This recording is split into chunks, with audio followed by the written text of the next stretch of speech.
Nome is famous for two main things. The first is the Iditarod Trail, and the second is the Nome's gold mining, which has been made famous on the Discovery Channel by a man called Shawn Pomrenke, who owns the gold mine in Nome. The Iditarod Trail sled dog race is an annual long-distance sled dog race run in early March from Anchorage to Nome. Mushers and a team of 16 dogs start in Anchorage, and at least 5 dogs must be on the tow line at the finish line.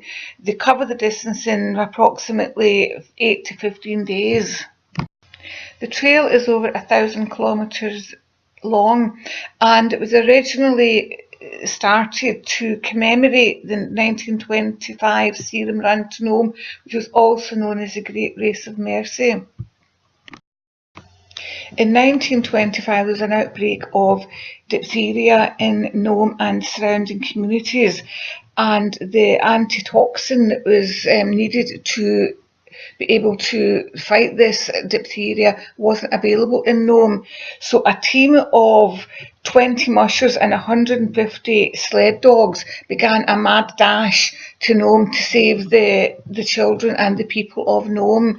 And it was from a historical perspective that the Iditarod Trail became famous and actually got started. Nome is incredibly remote, and it is not reachable by road. You have to fly in. It's near the most westerly point of Alaska. 2 roads fan out from Nome. One is the road to the native village of Teller, which is the most westerly point that you can reach by road from Nome. There's another one just slightly further on called Wales, but you actually have to fly into that. The second road leads from Nome in another direction to a place called Council, but you can't actually arrive in Council, reach Council by the road, because there's a river separates you from this village, and unless you are an incredibly experienced Nomean, if you want to call it that, then you don't know how to get across this river to get to the village of Council. And I think it's only passable anyway within a few months of the summer each year. So we had a car to drive, first of all, one day to the Teller, the native village, and then on the second day, part of the way along the Council Road.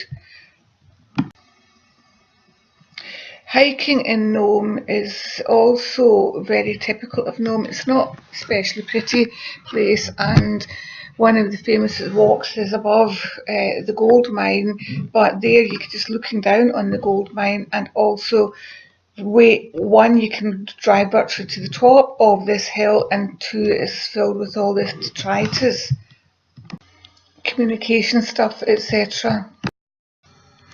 While gold is seen as a glamorous and expensive metal to possess, mining for gold certainly is not. So gold mining in Nome is basically an industrial operation where huge quantities of soil are dug up with these huge machines in order to extract what are relatively small quantities of gold. Gold can only be extracted from the ground for short periods of time, for 3 or 4 months actually, because of the cold conditions. Basically the ground freezes over so hard that it's just not possible to mine anymore. So once the gold has somehow been extracted by these huge machines, the next task is then to basically pan for gold in the really old traditional ways, by just sifting through the gold or the gold mixed with other stuff to extract the tiny bits of gold that remain. And here is me holding several £1,000s worth of raw gold, if you want to call it, which will then subsequently be made into necklaces. There's also gold mining, dredging for gold at sea from Nome.